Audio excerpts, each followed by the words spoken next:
everybody, and welcome back to another episode of Boss Battle. This is episode 74. Ramen, why do you have this mask on your face? Throwing me off already, bro. What's going on, everybody? I see some chats here. Shout outs to the people in the chat. What up, Clouds? The CEO of Catalyst. We also have Sam Crow, or is it Sam Crowell? I can't tell. What's up, Sam? I guess it is just a crow. There's a picture of a crow here, I think. I think that's a crow anyways. Also, Cloud says, good luck to Code Zero. Nice. Shout outs to Clouds in the chat there. I'm going to share something real quick. 10 months type shit. I guess that's a 10-month resub on my part. Maybe the longest tenured sub on the Catalyst account. I don't know. Maybe. Could be. We also have Old Guard here in the chat saying, yo. Shout out to you, Old Guard. Is that the Colossal Titan from Attack on Titan? I think it is. Nice. Fucks with Attack on Titan. But anyways, want to introduce my co-host here, Ramen. How are you doing? I'm doing great. Episode 74. Ready to kick it off. Little Code Zero. Let's do this thing. Hell yeah. And we also have our guest here from the project itself. Johnny, how you doing? Yeah, how's it going, guys? It's going great. It's going great. I mean, markets are down right now, but whatever. We're still here. We're kicking. We'll come back up. Oh, yeah, Bitcoin. I don't know what the hell happened to Bitcoin today, but yeah, huge dump. I don't know what happened there. Yeah, it was pretty rough, but it looks like, just to talk about it real fast, looks like it bounced off of a level, so we might be on our way back up. It did dip behind 100,000, which I'm sure a lot of people were like, what the hell's going on? But luckily, It looks like it's over. But anyways, let's go over the rules of this show. If you guys are new to the show, here are the rules. To have an A85 average across all the bosses, 1, 2, and 3. Towards the end of each round, you'll be voting on Twitch, A, B, C, or D to let us know how the guest is doing. And there will be a cooldown period called the Surfing Voltage round. And at that time, we're going to give you questions, rapid fire questions that don't have anything to do with bosses. But, it's just something to get to know you better, just some quick rapid fire stuff. But anyways, Johnny, are you ready to play some boss battle? Yeah, let's do it. All right.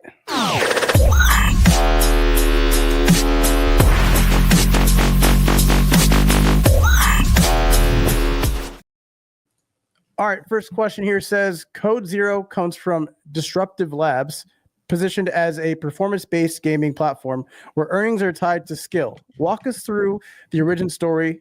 What made you guys decide to build a third-person shooter game around crypto staking mechanics?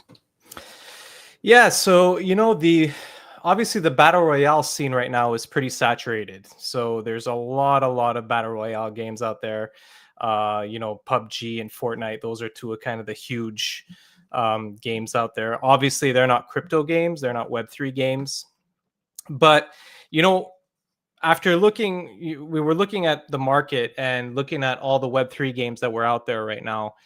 And a lot of them, like I would say roughly 90% of them had really low gameplay quality. And they were really focusing more on the earning mechanics rather than the actual gameplay quality. And that really turned off basically, all of the Web 2 gamers essentially. So, I figured let's try to, make a platform where we enhance the gameplay quality and make Web 3 kind of an optional component. So you don't really make it mandatory like a lot of these Web3 games do. So kind of make it an optional component to the game. And so that'll basically make onboarding really easy. So onboarding is another huge issue with Web3 games. So onboarding, basically people who don't know anything about crypto, they come in, and with Web3 games, they get really confused. So basically the point of this platform is a platform that solves all of these problems. So we enhance gameplay quality,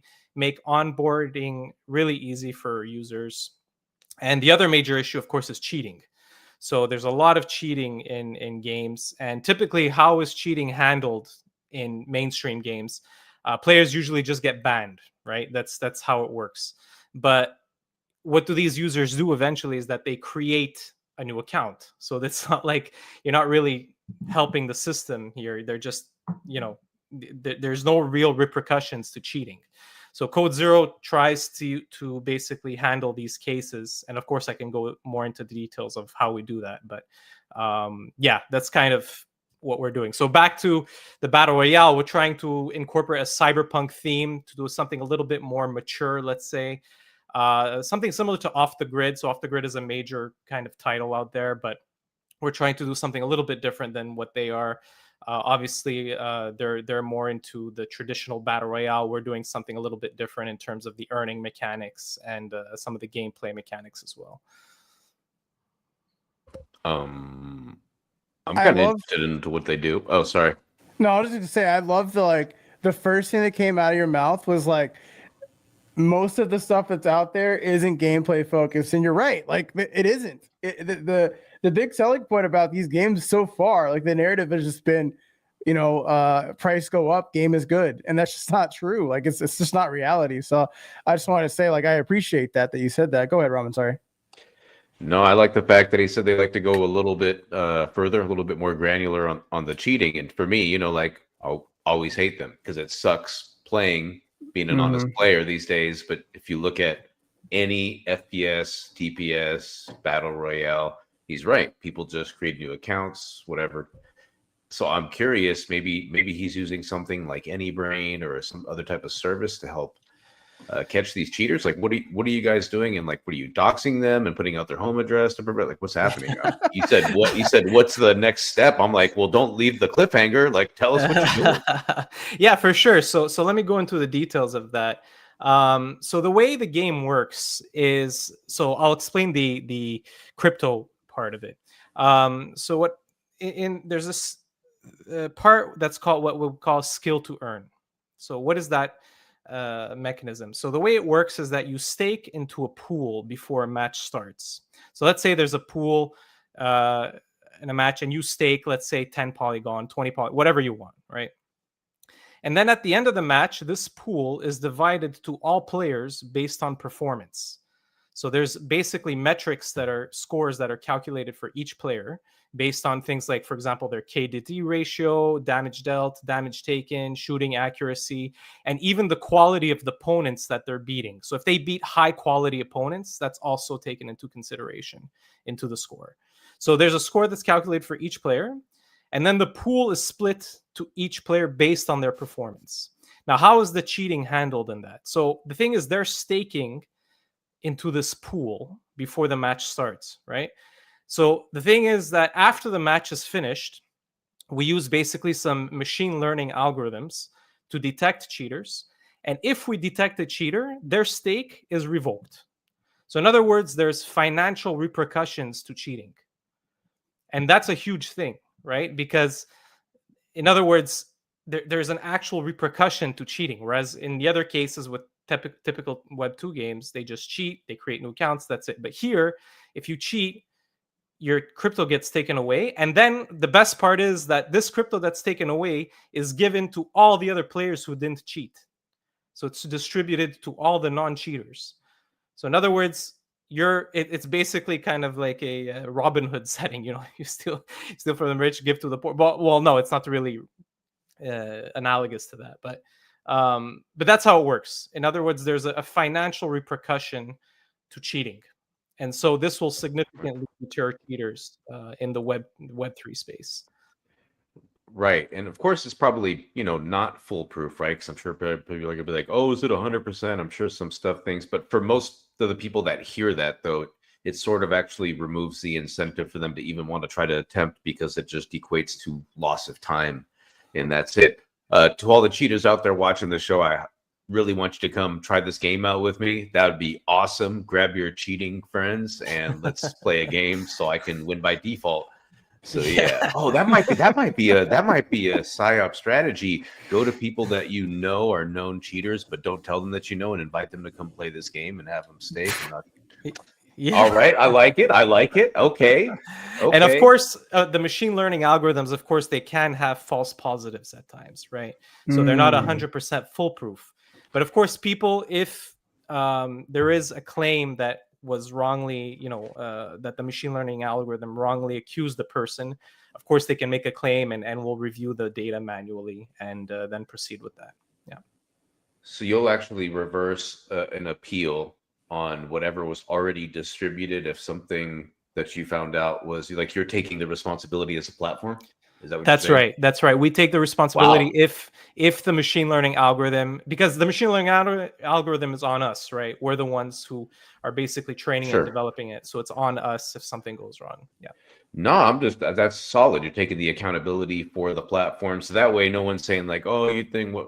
Like, don't worry about it. Let's take a look at it and let's make sure that you get right." I respect it.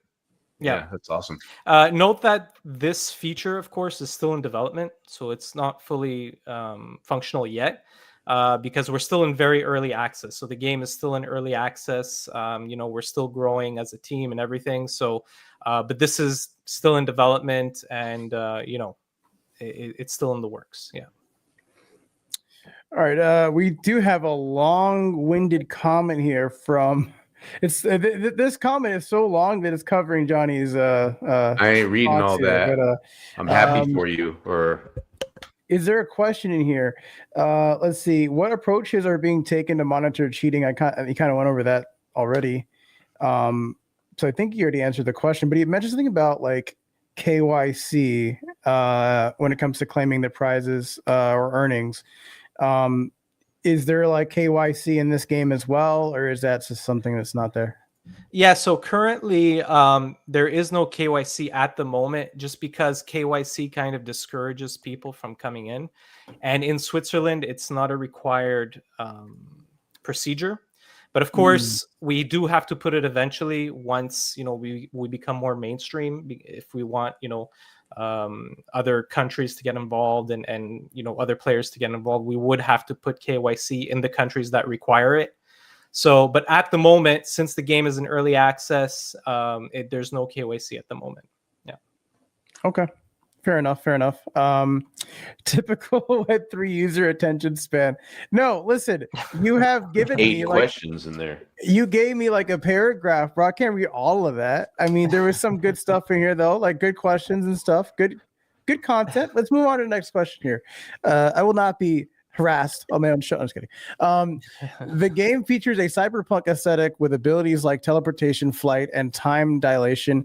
How do these abilities work in actual gameplay? And what makes Code Zero's combat different from other battle royale shooters? Yeah, so basically what we wanted to do was really give ultimate customization on how players play. So in other words, for example, Fortnite, what do is they allow this building system, which is completely customizable to the player. But in our game, we basically allow the player to go and route in any direction they want. They can even fly.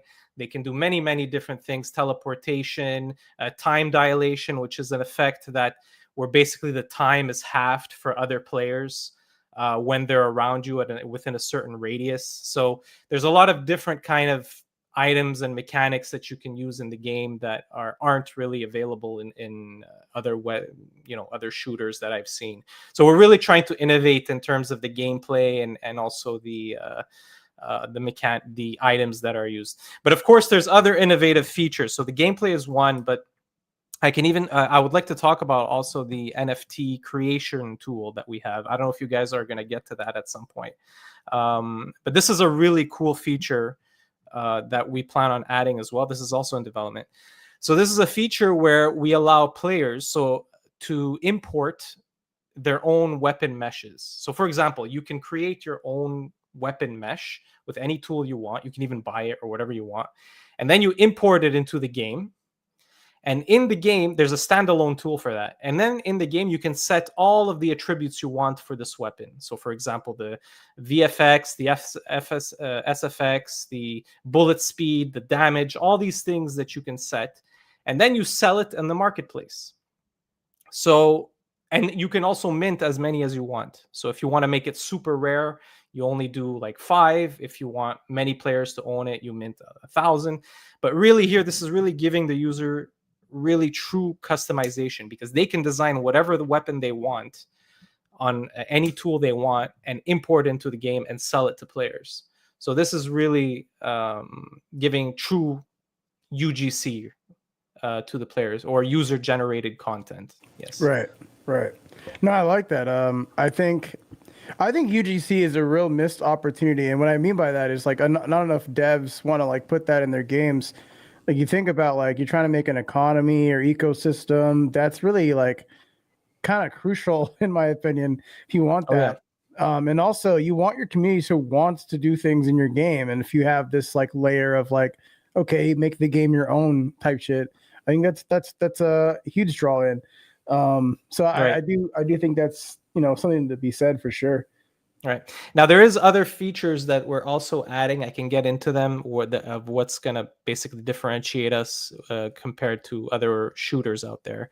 So there's one really interesting feature that we'll be adding. This is an AI ally tool, or ally, I should say, an AI ally tool. And the way it works is that you basically scavenge robot parts all around the map. And each part, so for example, there'll be a legs, the arms, the core, and the head. And then you can basically build your own robot. And depending on the legs and arms that you collect, they have different abilities. So your robot ally will be basically a custom design of all the scavenged parts that you collect. But the cool part of that is that the user gets to define the logic of their robot ally. So their AI ally, they can customize how that ally works in the game. So their behavior, if they want it to be aggressive, if they want them to be more defensive, there's basically a scripting chart, and it really makes them customize how they want their AI to behave. So that's going to be something really, really cool. No one's done that at this point, and that's going to be a really nice feature. No, I think this is go ahead, sorry. No, I was just thinking, he's like different legs and different arms. He's like, he made off the grid pets. You know what I'm saying? So it's like, Yeah. He's like, yo, my dog's got a rocket leg on the left one. It's got a kickstand on the right. I've got a shield on the front paw and a homing vegan nose. Like you can go kind of crazy with it, which I think is kind of cool. I don't think I've ever seen anything kind of like that before, honestly. Yeah. And then when you let the players define their own AI logic, that's going to be the cool part. And what? Yeah, go ahead. Oh, is that based on like a predefined like rule set on what you can customize, or is it like up to your imagination? Like if I find out the loop for each character or whatever in game, and kind of like, you know how if you remember AI Arena, how they would like program against each other. I wonder if that's it's like really similar. It's really custom designed. So you'll have like a visual scripting chart. You can think of like I don't know if you guys are familiar with like Unreal Engine blueprints. You basically have nodes, like these square nodes. You can move them around, and you just connect one block to another. So, for example, one node would be like ammo is low. Let's say your ammo is below a certain threshold. What do you do in that case? Do you run away from your opponent? Do you, keep on attacking? So you basically get to customize that kind of logic of what the AI does, and it's really up to your imagination. Yes. That's actually kind of cool. So you can do like different AI for different scenario for your pets or something, like if you're. That's right. You can have multiple AI logic, like personalities. Oh, nice. And what's going to be cool is what we were thinking. I don't know if we want to do this yet, but what we were thinking is that you can lend out your logic. Let's say you have some awesome logic that you did for your AI. What you can do is you can lend your logic to other players, let's say through the blockchain, right? And you lend your logic to those players so that they can play with your logic on their AI allies. So that might be a cool feature, but I don't know if we want to integrate that yet. That might be a little bit tricky to handle in terms of security. Like, how do you block the player from seeing the other player's logic, things like that. So, but that definitely is something we're considering as well. Guys, we do have the poll live. Go ahead and vote. We still got we got 3 more questions on this, boss. The poll is now live. Also, Cloud said, brother, the question was, is KYC needed as an extra layer for anti-cheat? See, you did that in one sentence, though. What? You just shortened it. Like, there you go. I'm not gonna lie. When I first read this, I read it in his Cuban accent. Like, brother. I was like, oh shit. Yeah. I hear Cubs talking, bro. I hear him talking in my brain. Oh my gosh. Yeah, so I can answer that. So KYC does enhance security, but it's a trade-off because a lot of people get turned off by that. You know, when they see KYC, they don't want to go through that whole process, right? So it's kind of a trade-off. It does enhance security, but at the same time, we don't want to turn off, you know, other gamers. Also, KYC, there's a lot of ways to fake it nowadays. I mean, people can buy fake passports, fake IDs, you know, where? and put. Oh, I mean, you go to the black market on Telegram and things. There's. He said, "Oh, where? Tell me." Yeah. Allegedly. I mean, for educational purposes. Yeah. I'll tell you after the show, yeah, so we don't let everybody know. Hell yeah. Give us the It's alpha. recorded, so we're cooked anyway. So and live. All right, let's move on to the next question here. You're billing. I think they meant that you're building this, not billing. You're building this as both a competitive shooter and a staking platform where players bet on themselves. How do you balance making the game fun for people who just want to shoot things versus those who are here for the earnings? Yeah, so good question. So the platform does have a free-to-play and a skill-to-earn mode. So you don't have to play the crypto part if you don't want to play it. I mean, that's completely optional. There's a free-to-play mode, of course, where you can just come in and play for fun, earn some tokens, and you know, buy whatever you want. In-game tokens, I mean, not crypto tokens. The game doesn't have a crypto token yet. I should mention that. And I don't know actually if we want to do that because you know, there's like 100 tokens coming out every day, and there's really no utility for them, and I don't think that's going to even enhance a user's ability, you know, in terms of enhancing the game in any way. I mean, there's been so many rug pulls and so many scams with these tokens, so I don't know if having a token is going to enhance the game at all. Of course, I was thinking of using it in conjunction with the anti-cheat system, like basically giving people voting rights on cheaters. So that might be a very interesting tactic where you let people who hold tokens, you know, vote on who they think was cheating, and you know, that will give certain rights. But Careful with that, because like people, I wouldn't do that one. Up on someone, be like, you know, this guy's a cheater. Let's get rid of him. You know. Well, you know, yeah, of course, it would be based on reputation as well. So we wouldn't give this ability to just some newbie that comes in. You know, they'd have to build some kind of reputation.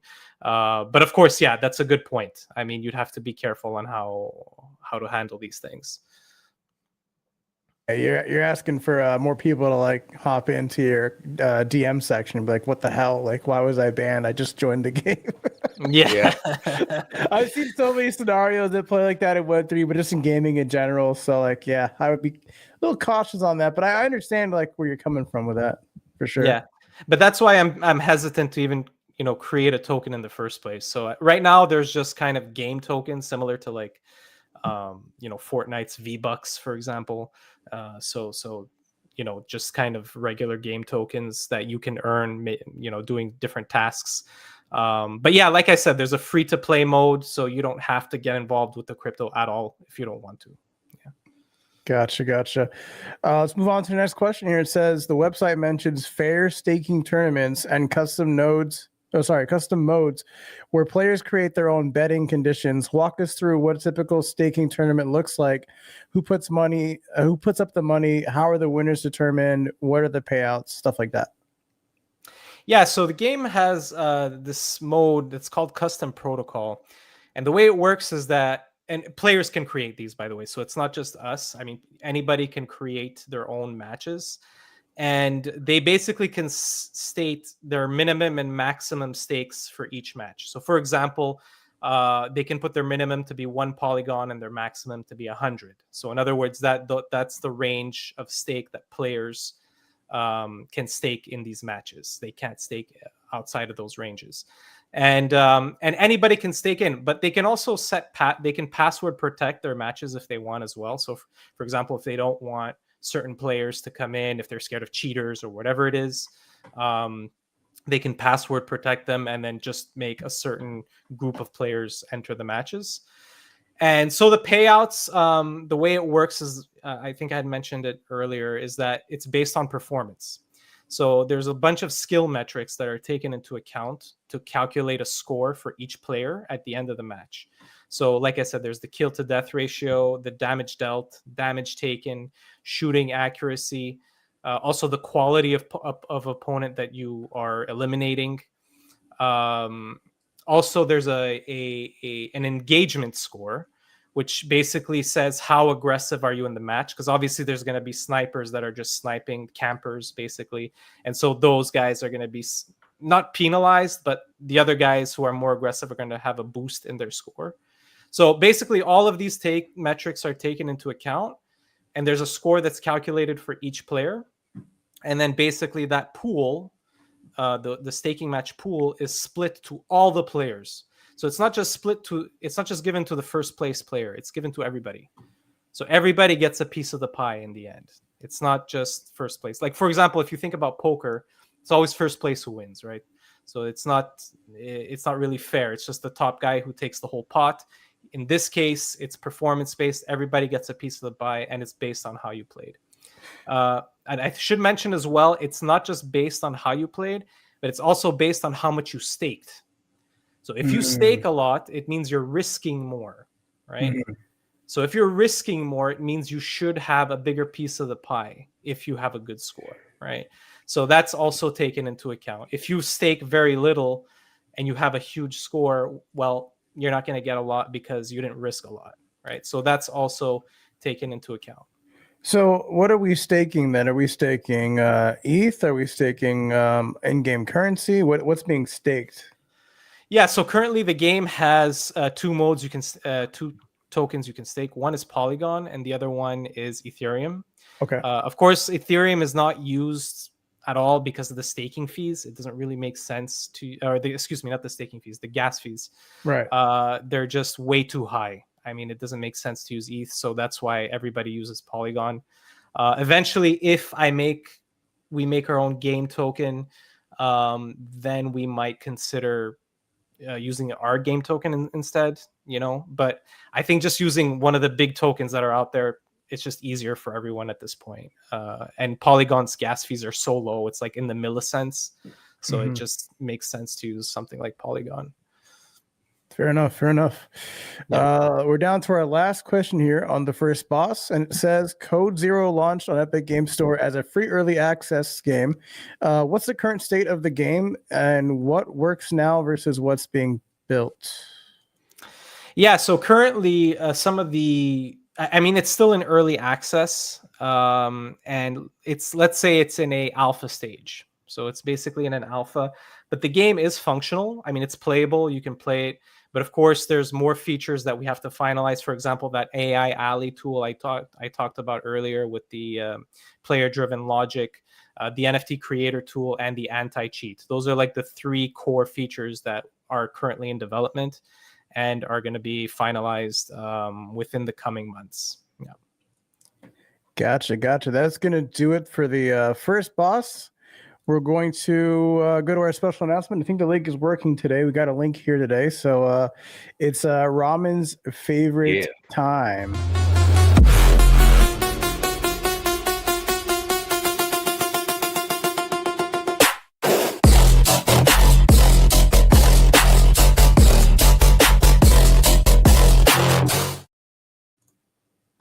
Bro, I never get to get excited. I always get cut off.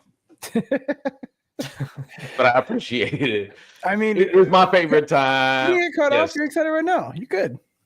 Yeah, it's my pre-excitement was gone. Run with the ball, Ramen.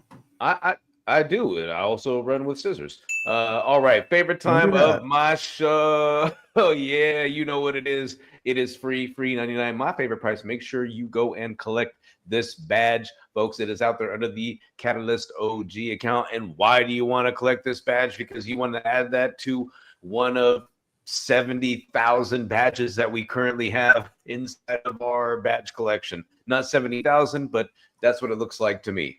And it's going to be great because later on, when the Catalyst ecosystem comes out, if you have these badges, well, there's going to be a little something for you. So I it's think not like I logged in with the wrong account. I only have 2 badges.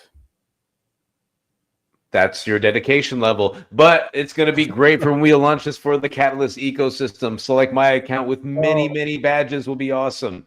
I'm being informed by production. It's under a new collection, so the others won't show, but the other ones are still good. So we're still good. We still have a lot. I was like 70,000 and like 2 badges popped up. We've had 74 episodes, so we should, in theory, have 74 badges. So I was just like, wait a minute, there's only 2 here. What the fuck? It was like a setup. I'm like, now I look dumb. Yeah. No, I feel exclusive that Code Zero is one of 2, right? So yeah. Absolutely. And guaranteed whitelist right now, folks. Guaranteed whitelist. If you go and click on that, no gas fees. Fair enough. I like that. Yeah, we ready to go to boss 2? I love boss number 2. How much do you love boss number 2? I mean, I love my favorite boss.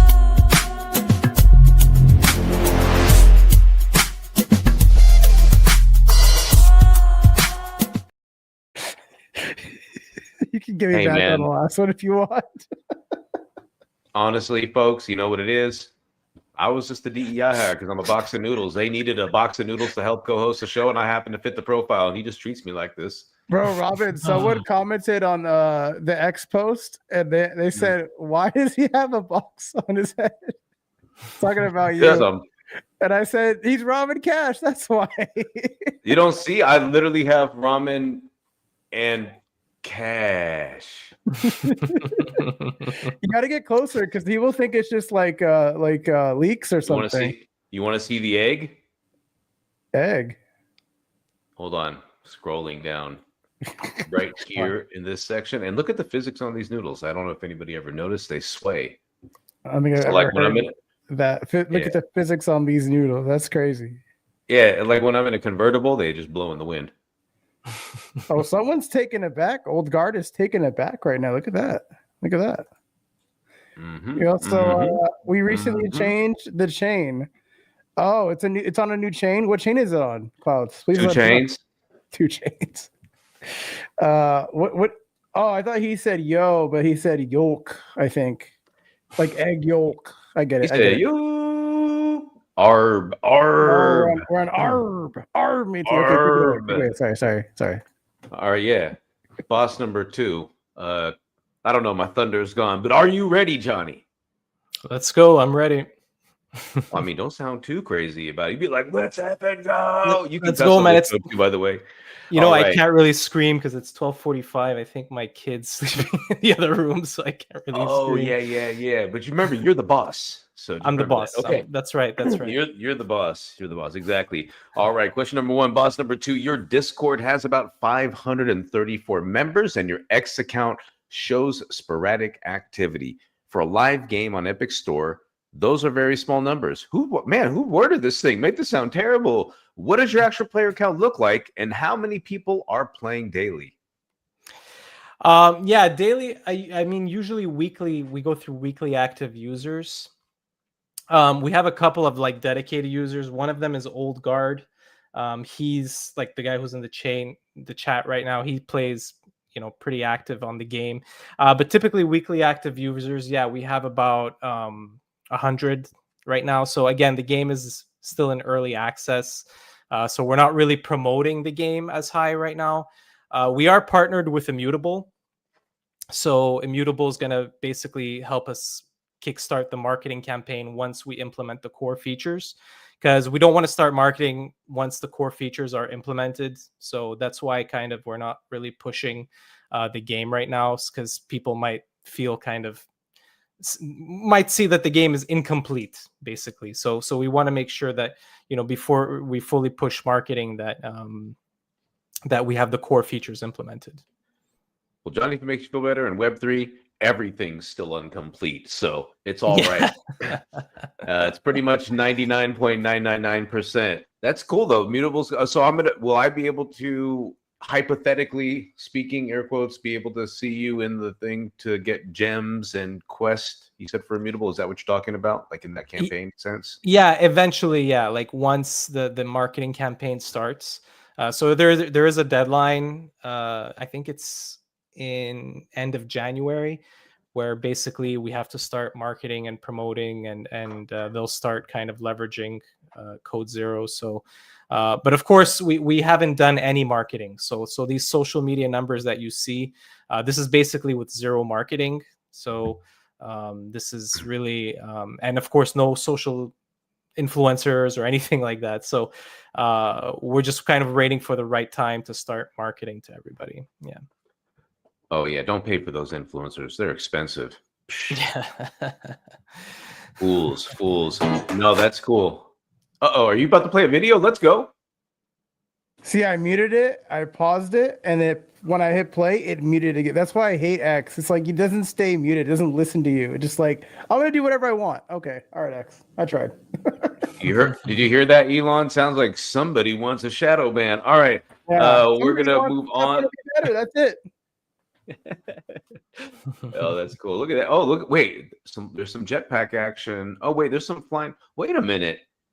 I think I could play this. There's some flying that looks OTG-ish. I think I can be familiar with this here. Hold on. I think it's a little more dynamic than OTG. OTG is basically, I think you don't have as much freedom in terms of the flying. So I think in this game you have a little bit more freedom. Shots fired. Okay. You heard that? OTG, AVAX, Gunzilla. Let's go. Let's get it going. No, I mean not to criticize them, of course, but yeah, they're a $7 million venture capital team over there, right? So. Oh, he said you only made it because he had $7 million. Dang. 70 million. 70. Oh, even worse. He says you needed the handicap too. There is one video he has where it's like Web3 games suck. That's why I made my own. Yeah. I like that. It's pretty entertaining. No way. Hey, send me that. Yeah, I got to see that. That's actually pretty awesome. Yeah. For 70 million, I expect, what is that, like 7 Pal Worlds or whatever? All right. Yeah, I mean, those guys got like 200 developers, in their team. So, I mean, it's a different ball game. I mean, when you have $70 million, you can do anything you want, right? But at this point, we're still, again, growing. We're still in the early access. And of course, our goal is not to compete with anybody. So I'm not even looking at the competition. I kind of follow the Jeff Bezos analogy, which is be obsessed with your customers, not your competitors. So I'm really kind of focused on what my customers want, That's actually, he said, obsessing over the customer experience from product to delivery or whatever it is. Yeah, I think that's why Amazon's so good. They don't even want to deal with me when it's a $7 item. They're like, don't even return it. We'll just give you credit. Just get out of here, you peasant. Right. I'm like, all right, I'm happy. That's right. They have an awesome customer policy. Although I have heard that, I'm not sure if this is an urban myth, but that there's like ambulances at the companies because people work so long and they like faint sometimes. Like they have to like take them off with the ambulances. Like the ambulances are ready there to take them to the hospitals. I don't know if that's true, but that's what I heard. That's because they don't subscribe to Prime. If they would have just paid the extra fee, they'd be fine. They had to go through the free plan. All right, next question, boss number 2. The website explicitly states that you're open to investments in exchange for equity and need to hire many developers for blockchain integration. Why launch on Epic before the core Web3 features are built? And how do you fund ongoing development? So basically the Epic launch is an early access. So again, this was more kind of just to test the waters with some players. For example, Old Guard, he's an avid fan of the game. So it's really just more of a testing protocol that we're doing right now. And again, no marketing is being done to push the game. So it's just more to just test the waters with some players and see how they react to some of the features that are in the game right now. And what was the other question? How do we intend to fund? Yeah. So Immutable, basically, they're going to be part of this funding campaign with us. Arbitrum is another one. So Arbitrum, they're also on board, and they just want to see basically some milestones be met before they start funding our project. But yeah, we do have contracts in place with these guys, and some granting contracts, also with some VCs as well. So slowly things are starting to build up, and of course, once the core features are implemented, that's where we're gonna really be pushing on marketing really hard. Oh, that's good. You got a couple things lined up, so That's right. really cool. I like that. Nice. Yeah, we All got a right, plan. You hear that, folks? He's got a plan. Let's go. Everybody likes somebody with a plan. Right? If you don't plan, what is it? If you plan to fail, you fail to plan, right? Yeah. I like it. All right, next question, boss number 2. The KZ, I don't know if that's a KZ0 token, was supposed to launch via IDO when approved by a launchpad, but there's been no update on that. How long have you been waiting for launchpad approval, and what's the holdup on the actual token launch? I think you kind of got into that earlier. Yeah, so basically we decided to wait on that at the moment for the token launch because we're really focusing on game mechanics right now. The token launch, again, is something that we plan to be like a complementary to the game and not be like the focus. So typically the way Web3 games work is that they launch their token first with no game, right? This is the traditional Web3 way of doing it, is they launch a token, they get their funding, and then they start developing. And then what happens is probably 50% or more, the money goes away because, these CEOs are like going to, these expensive trips and everything. And then they can't pay for developers anymore, and the project never gets finished, and then everything goes down to zero, right? So we don't want to do that. We're really focusing first on gameplay. We want to get some Web 2 gamers on board, and then slowly start the onboarding, and then introduce the token eventually. So but like I said, we do have these other investors who are involved, so we're not really pressed on the tokens yet, because of course the tokens release is more for investment purposes. But if we have Immutable and Arbitrum at the moment, we're not really forced to go with the token launch immediately. Yeah, that's good. Well, how much do like with Immutable and ARB, how much do they usually take in equity or tokens, like when you launch? Yeah, so they take royalties on the NFT sales. So they said a 3% royalty for each NFT sale, and also they wanted a 7% equity on all profit. So that's their deal. Okay, yeah, I was always curious. I just didn't know if it was something that was just like ludicrous, like we need 20% or whatever. I was just curious about that. Yeah, usually the venture capitalists, they're the ones who are more greedy, because they right, yeah, they drop like 2 million, 5 million bucks at a time, and they want like 20%, like those shark guys, Shark Tank or whatever. But typically Shark with yeah, but typically with these Web3 companies, they're a bit more understanding, and they're more supportive. Yeah. Oh, that's good. No, glad to hear that. I know like Immutable is taking some pretty big strides and trying to support like as many games. I see Mr. Ferguson out there posting quite often, talking about, onboarding by the masses. So, that's cool. I think that they're getting some traction, and it looks like they're going to support a lot of people that are trying to launch. So I think that was what everybody needed, right? That little push, a little bit of like provided agency on both sides. So I think that's great, man. Yeah. Yep. Yeah. And again, we're really focusing more on the gameplay mechanics right now. I mean, that's what people. I mean, that's the number one reason why Web3 games fail, is the gameplay quality. And of course, the other ones are rug pulls and everything's like that. But we're really trying to focus more on gameplay quality, fairness. Fairness is a huge aspect of this game. So like I talked about with the staking matches, where the pool is fairly divided and optimally divided among all players. So this is really meant to maximize fairness. I mean, that's what we want to do.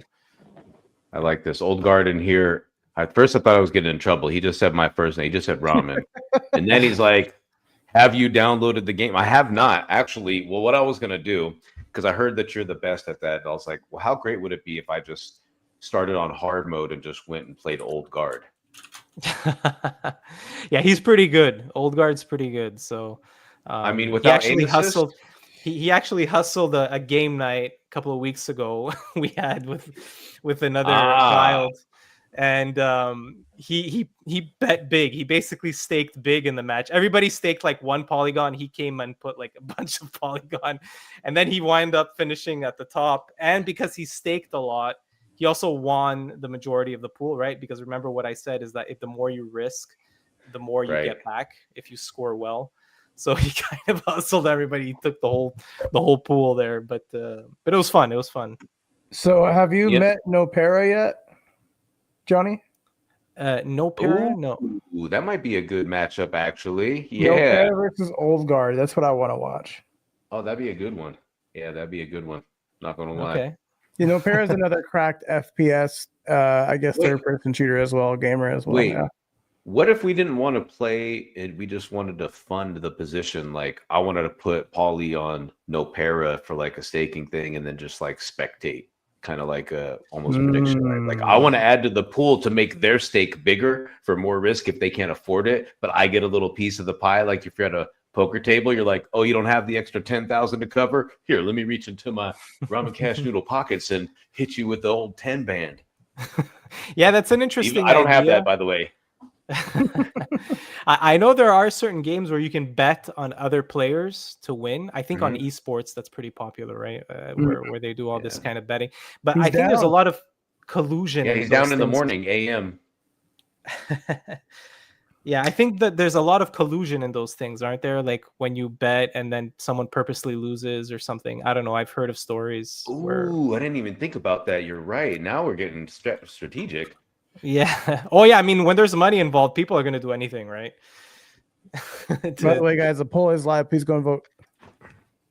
All right, let's go ahead. We're going to finish this thing up here. We got 2 more questions. Boss, number 2, you mentioned rewarding staking tournament winners with additional percentages of their initial wages. But if the token doesn't exist yet and players aren't staking real money, how does the earning system actually work right now? Yeah, so the earning is really based on the staking matches. So the way it works is really that you have to stake in these prize pool matches, and then you earn based on performance. So that's how the earning mechanism. With I'm talking about strictly with crypto right now. Of course, you can earn in-game tokens, which is a separate thing, and those are done by completing certain tasks and things like that. But if you're talking strictly about crypto, with Polygon, then the staking matches are the only way to earn crypto at the moment. But of course, later on, once we introduce the NFT creator tool that I talked about earlier, when players basically mint their weapons, every time that weapon is sold, they'll get a royalty of 8%. So every time that weapon is sold to a player and it's resold, they get an 8% royalty for every sale and resale.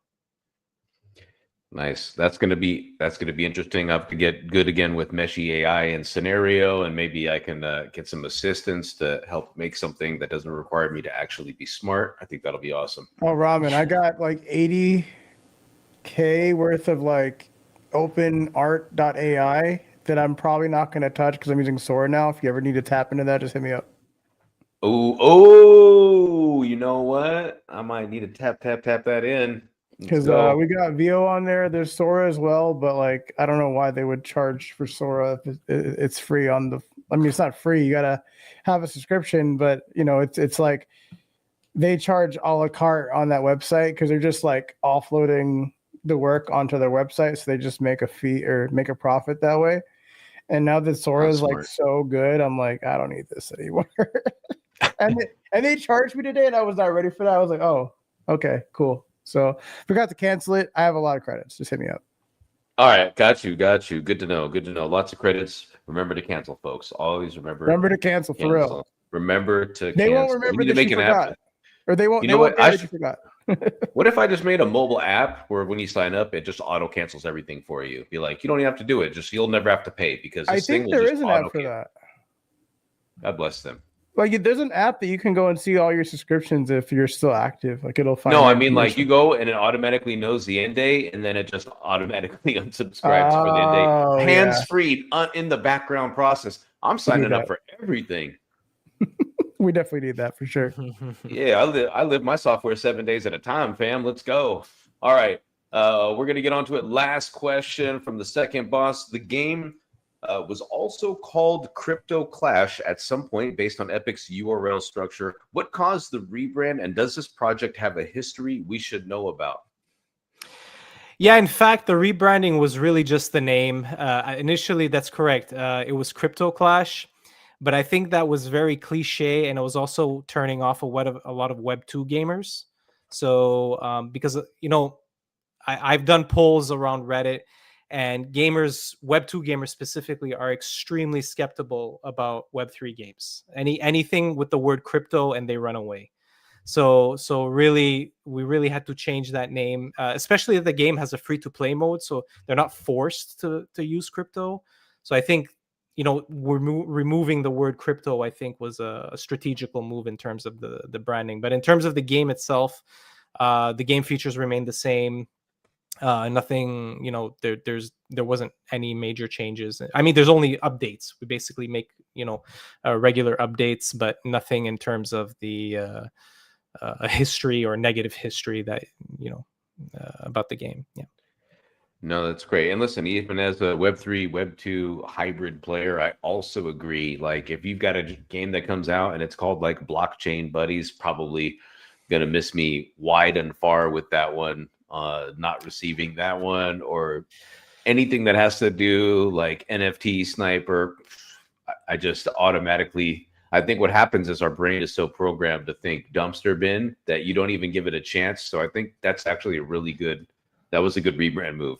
100%. Yeah, this sounds like a regular game. Like Code Zero just sounds like a dope game, like indie. Yeah, and in fact, it is a regular game because Yeah. you don't even need to play with crypto if you don't want to. So Right. you can treat it as a regular game, and the crypto part is just kind of an optional feature.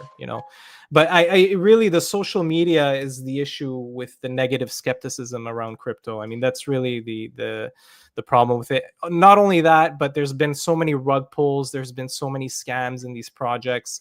And of course, they're right. I mean, the Web2 gamers, they're right to criticize. Especially you have big social media guys like CoffeeZilla that are always talking, trash about crypto. I mean, every video he makes, it's always something bad about crypto, and it's not helping the people involved in these projects.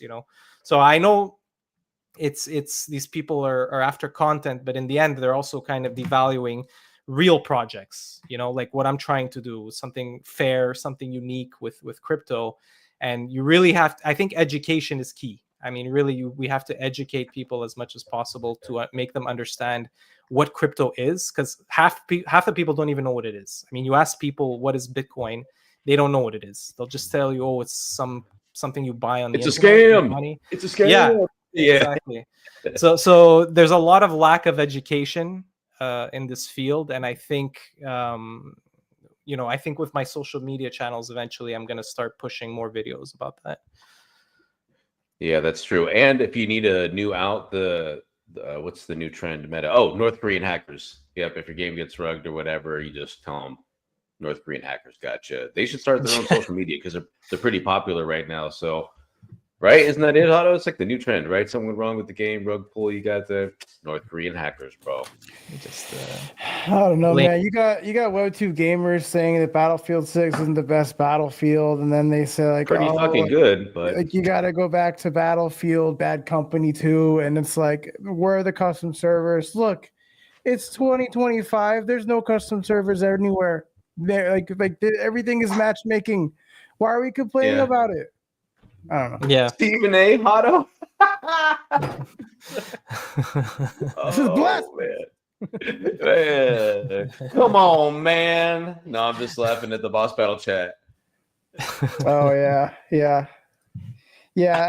Sora's not always the hit rate on Sora. It's not always 100%. Sometimes it makes some weird shit. Let's say that. I mean, you look happy in there. Yeah, run it.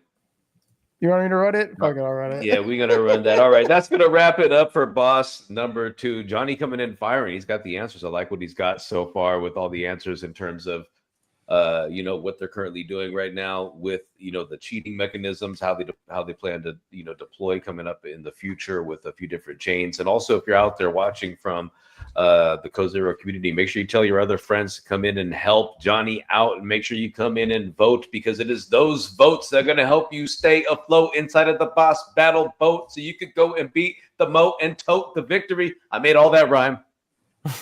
Yeah, you did. Good job. Good job. We're gonna run this like a ad. Dr. Seuss book. We're gonna run a couple ads real quick, and we'll be right back. Thank you for watching Boss Battle on Twitch. I really appreciate you hanging out with us. Them Catalyst boys are at it again in just a second, so don't go anywhere. Stay tuned and enjoy the next match. It's gonna be wild. Appreciate y'all. See you after the next round. Yo tengo un novio que mujeriego, me cojo todo, pero con él. Y tengo un padre que se pastilla y se duerme en la sabana con su mujer. Una mañana de su cartera me invitó a fumar weed. Cuando le la nota, le dio la noche y estaba así.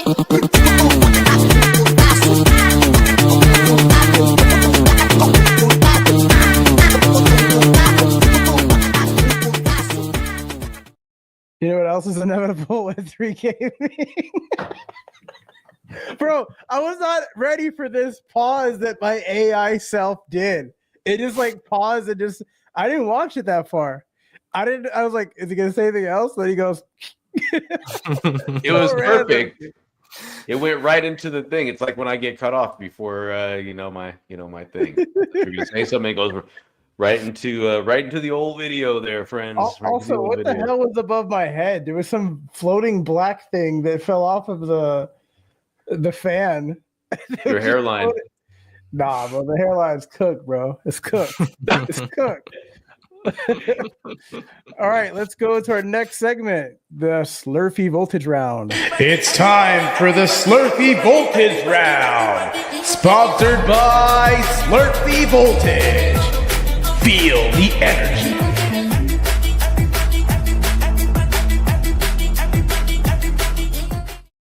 All right, and I swear to God, I'm gonna download one of these videos, like the Slurpee Sunkissed one. I'm gonna download it and fix the aspect ratio. I'm tired of seeing every week like missing like it's like a little area you can see where I'm still on camera. Like I gotta fix all that. Anyways, we got 10 questions, some 10 quick hitting questions. Not going to be great or anything. This is like a cool down period, if you will. I'm going to take the first 5. Ram will take the next 5. And the first one says, teleportation, flight, or time dilation. Which ability breaks the game balance the most? The game balance. I would probably say the time dilation effect. Okay. Next question says, which of your 4 characters has the most mains and why? The most mains? Yeah, I don't know what they mean by that. We can throw it up if you don't understand. I don't know what mains are. I guess which one has like the most advantage, I would guess. Yeah, yeah, I mean, they're all pretty equal, although the chicks in the game are pretty skinny. So I think they can avoid shots a little better than the male characters. So I think the girls are probably a little bit more advantageous in that case. The alphas play women. All right, got it. Next question. Complete the sentence. The hardest part about building a Web3 shooter is ... Making it secure. Fair enough. Next question says, if Code Zero had a theme song, what would it sound like? Probably something like electronic and housey, since it's a cyberpunk theme. So yeah. Okay. Nice. I like that. Last one on my side here. What's the most ridiculous kill you've personally gotten using the ability system? There's one ability called the Cyber Punch, where basically you activate it while you're in the air, and then when you land, it makes this huge damage on the ground. And I got a pretty crazy kill one time with that ability. So yeah. All right. Ramen, you got the next 5. All right. Epic Games or direct download. Why did you choose Epic as your primary distribution? Yeah, their Epic Games is pretty pro crypto games and blockchain games. So they're a little bit more supportive of those types of games. Steam did ban crypto games, so we can't implement Steam yet. on Steam. But because the game does have a free-to-play mode, might be worth checking out Steam in that case. So sorry if my response was long, but yeah. No worries about it. No worries about it. This one's going to be fun. Pitch Code Zero, like you're selling it to someone who thinks all Web3 games are scams. Yeah. So basically, Web3 is majority of it is a scam. We are trying to solve that by making it as fair as possible and as transparent as possible. So basically, the blockchain, you can see all of the transactions on the blockchain. Everything is super transparent, and we're basically trying to make basically a very, very fair environment for everybody to enjoy. I would have been like, bro, there's a non-Web3 version. Just play that. Leave me alone. That's what I would have told them. Yeah. Yeah. Yeah. All right. Next thing is, which team member has spent the most time playtesting versus trying to raise funds? Which team member? So sorry, can you repeat that one? Which team member has spent the most time playtesting versus trying to raise funds? Yeah, it does sound kind of weird, right? Yeah. Yeah, I guess. Yeah, I mean, we do have a couple of team members that playtest, and basically, I'm the one responsible more for the funding. So, because yeah, they're not really responsible for the funding part. I'm more on that part. So, this one's almost like feeling like they're trying to stitch somebody out. Like, hey, man, I know you were supposed to be raising funds, but you were playing games. I think somebody was trying to get somebody in trouble with this question. Yeah, a little sneaky sneak here on the old lightning round. Production. Trying to make it a boss battle. Okay. All right, we're gonna go to the next one over here. If you can add one weapon type right now with no development limitations, what would it be? Oh, that's a good question. Probably a weapon that maybe stuns a player and slowly damages them and kind of gives them some handicaps at the same time. So maybe their screen kind of glitches, while they're shot with this weapon, kind of like a cyber shock or something. So yeah. Damn, he wants the stun and damage over time and googly eyes all in one shot. That would There's actually a cool weapon in the game. It's called the Graviton, and when you shoot it, it's like it spawns a black hole, a mini black hole, and it sucks in players in the vicinity of it, and it gets sucked in, and then it blows up, and it kind of damages everybody. So that's a pretty cool weapon. I like that. I'll be looking for that. All right, last question, lightning round. Cyberpunk Neon or gritty dystopia, which aesthetic won the art direction debate? Cyberpunk Neon, I guess. Is that your final answer? Yeah, I guess. Yeah. All right. I don't know. You didn't sound. You were like unsure. Like Cyberpunk Neon, maybe. Yeah. All right. That's gonna wrap it up. Yeah. Yeah. That's it. That's gonna wrap it up for the lightning round. Great responses to that. We're gonna be cooking here into boss number 3, and I think it's like hot.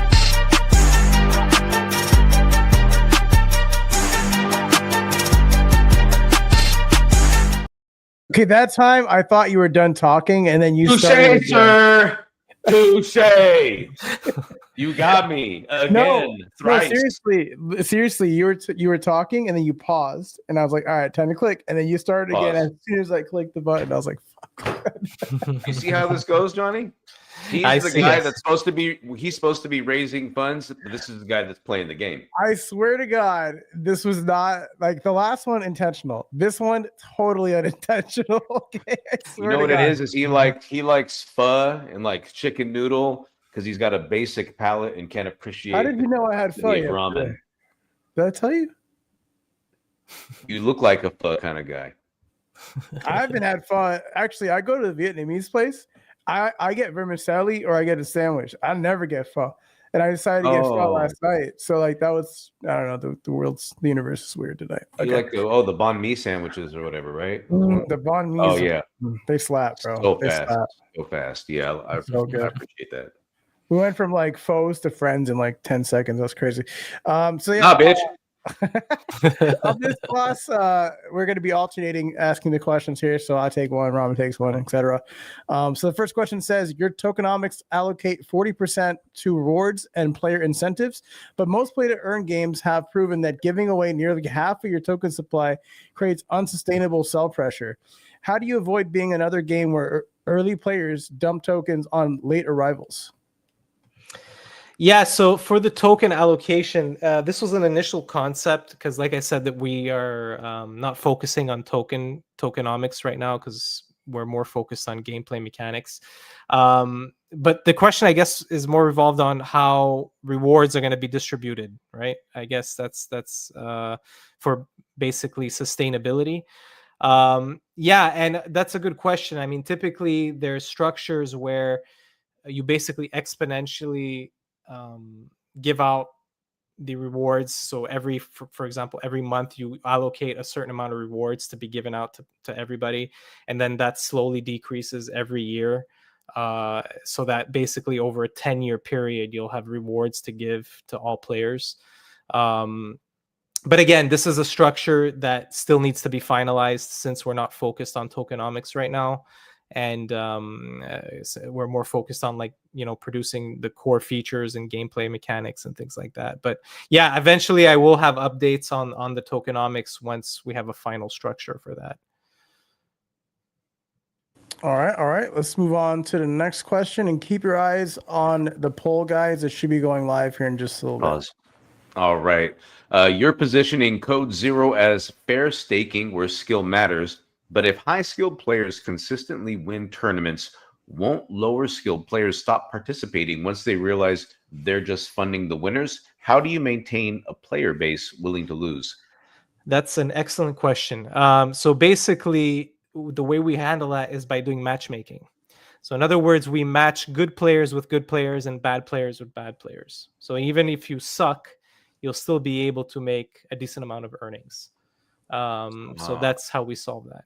Yeah. Smurf to win. Got it. All right. Next question. Well, actually, no. There'll be ways where you can't demote yourself. So of course there'll be players who will try to demote, but if you demote yourself, you're going to be losing crypto at the same time. So, but there'll be ways how we can basically stop smurfing from occurring. Yeah. They're watching, folks. They're watching you. So if someone was to make a new account because they've never played the game before, but then they get like amazing marks on that, does that raise a flag for you guys, or like is that more on the players to like kind of police that themselves? Yeah, exactly. That's a good point. So if they create a new account and they obliterate everyone immediately, what's going to happen is that the algorithm is going to push them really high into the ranks.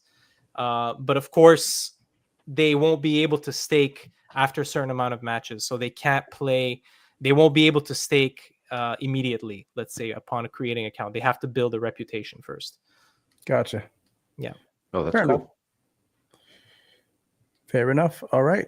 By the way, can I just say one thing? So the staking matches actually resemble gambling, right? You can say, well, listen, I'm betting my money, and in the end, this is basically gambling, right? But the thing is, it's not actually gambling in the traditional sense, because this is a skill-based game. So in other words, in gambling games, the outcome is based on random chance. When you play the slots, for example, or even card games, the outcome is always based on random chance, like at casinos. But here in this game, it's based on your skill level. So if it's up to you basically on how much you earn, it's not based on random chance. So in fact, we got informed with lawyers about this, and we don't even need a gambling license because of that. So we get out of the gambling scenario due to the skill-based mechanism in the game. Ramen, your eyes keep disappearing today. What's going on? Glad they're here. I just saw a smiley face for there it is again. Dang. Wait, what do you mean? Eyes. Hold on. He doesn't really blink. Wait, let me check eyes. That one's good. That one's good. Yeah, that worked. What do you mean? Oh, so if you're asleep, just close your eyes real quick. Oh, now he's frozen. There you go. See, yeah. So if your eyes are closed, then I can't see them anymore. I know that. That's because No, they're closed. I didn't know that. Well, you should still see a line. Like when my eyes close, they don't disappear, right? Like that's what I'm saying. Like, Bro, it's a cartoon character. Like, how fucking realistic do you I'm want just this? I saying, literally, now I know I have that when your chopsticks eyes for are eyebrows. closed, yeah. When your eyes are closed, that means your eyes are gone. That's all I know. I didn't know that. I was like, dude, I my thought it was nose is just some literally bug. a bowl of ramen. Like, Bro, literally. you got to play some of this game. You get that aggression now. Take it out on these players that are trying to steal your crypto, bro. They're all cheaters. I hope they come play me so I win by default and take all their money. Whose turn is it? My turn or your turn? Next question. It's my turn. Okay. You're competing against established free-to-play shooters like Fortnite, Apex, well, not really, I guess, but hold on, and Warzone that have billion-dollar budgets and millions of players, even removing crypto. What makes Code Zero's gameplay compelling enough to pull players away from those established ecosystems? Yeah, so I think the AI ally feature, that's going to be really the innovative aspect of this game. So as I mentioned, where players get to define their AI behaviors for their ally robots that they create, that's going to be really a whole other level of UGC that the players are going to have. And of course, my goal is not to take away players. Again, I don't want to compete with other people, with other companies. That's really not my goal. I really want to do something really innovative and listen to what the players want. I mean, that's really what I want to do. I don't look at what what the other establishments are doing. But I think, to answer your question, yeah, I think the AI ally system is going to be a real game changer. Yep. All right, perfect. I'm going to pass it on to Mr. Hotto. Yes, and this is going to be the last question of today's show. So if you're out there still not decided on your vote, by the way, the poll is like more than halfway gone. So you don't got that much time left. Please vote now or forever hold your peace. The question says the KZO token, and I think this is something that you already talked about, kind of relegating, but we can just go over it for the sake of it. The distribution includes allocations to both Crypto Clash Team and Code Zero Team, suggesting this project has previous iterations or related projects. What's the full story here, and should the potential players or investors be concerned with about these past failures? So there was never any failures. So the Crypto Clash token was basically a concept that we had developed. We never really had launched the token, so there was never an official launch. We were just basically giving it out as airdrops. So there was never an official launch of the token. So that's when the KZO token, that's going to be the official launch, since we're now partnered with Immutable and Arbitrum. That's going to be kind of the official launch. And again, that's going to be later once we have a structured kind of tokenomics system. And since we're not focused on tokenomics at the moment, we're not really dealing with how these tokens are going to be allocated. But once it's done, we'll have a kind of a formal white paper and distribution chart and everything like that to see. But of course, the Crypto Clash token was more of a concept. It wasn't anything official. We weren't trying to raise funds or anything like that. It was just kind of testing the waters to see how these token smart contracts are created on the blockchain and give them away as airdrops, as game tokens and things like that. So it wasn't really a failed launch. I wouldn't put it in those words. Yeah. Okay. We do have a little bit of time here on the poll. If you want to kind of let everybody know what's going on in the pipeline, something you want to announce in coming days, or any alpha you want to drop, or just why you deserve an A, you have the floor now for probably about a minute or two. Yeah. No, I think the game is still in development. Like I said, there's going to be big things coming up with Immutable. And currently, once we do have the funding, we'll be able to hire a team and really blow the core features. So as I said, the core features are going to be this AI ally player-driven tool where you get to define your own AI behaviors. So that's going to be a huge component that's really going to separate us from the current battle royale market. Then, of course, the NFT creator tool. So that's also going to be something quite different. I haven't seen any games where players can import their own weapons and basically sell them. Like, this is something also that might disrupt the basically Web3 market. And of course, these are all things that are in development. And so I just, recommend, I do admit we don't post on our socials often enough. And I think that's something we have to focus on more, because, everybody's on social media these days. So, but we will start posting more often and post regular updates on what we're doing. Awesome. And I do want to ask a quick follow-up to what you said about like the features in the game and stuff like that. Talking about like UGC and stuff. Are you guys going to implement any sort of like seasonal, what's the word, Ramen, where it's like a game that's always like putting out content in seasons? There's a word for it. I'm just blanking right now. Like battle passes? Sort of like battle passes, but it's more like I guess you like have a season of content or whatever. Live service, is that what it is? Like, is this game going to be treated more like a live service game where you have like content full of content? Yeah. Is that the kind of approach you guys are going for? I mean, eventually we'll explore that once we have the team formed, and if it's something that is going to benefit us, and also if that's something that the clients want as well, the gamers, if that's important for the gamers, that's something we can definitely incorporate.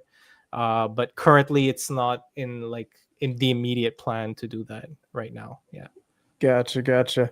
Alrighty. Well, that is going to conclude boss number 3, and we're going to go over the results portion here in just a second. Let me get this to play.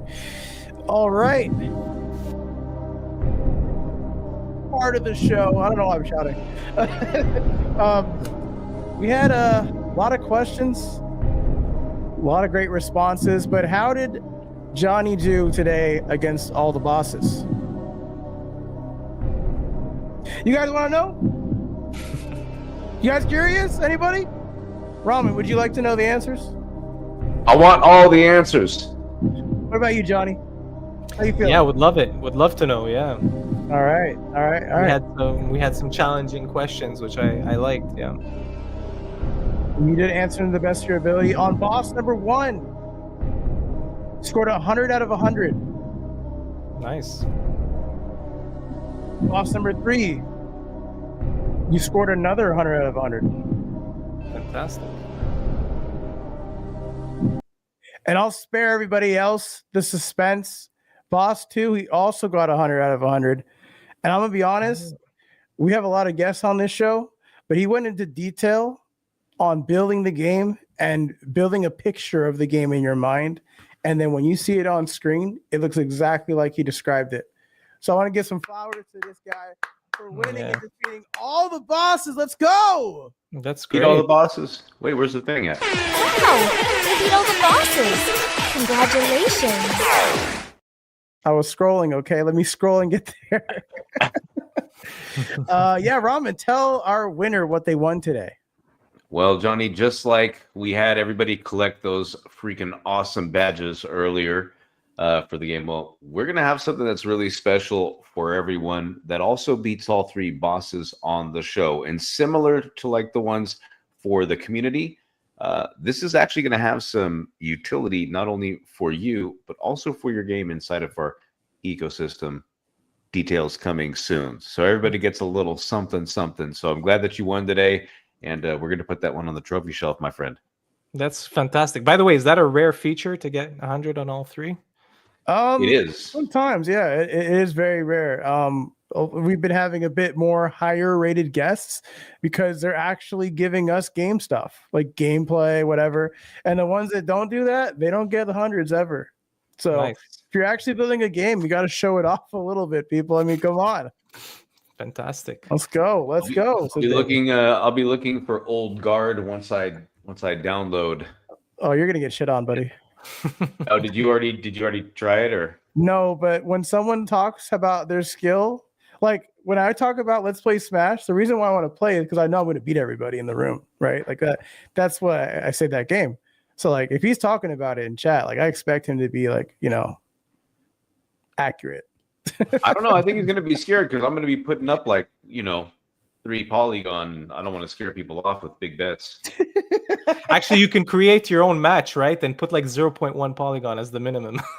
There you go. See? I'm so good they won't even play. You can either diamond hand it or paper hand it, Ramen. What you going to do? You'll pay more in gas than you will collect in fees. It was a setup the whole time. Yeah, that's a good point.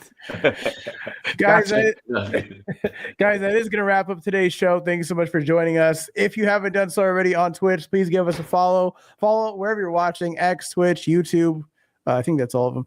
But yeah, thanks for watching, guys. We'll be back maybe next week. I'm not sure.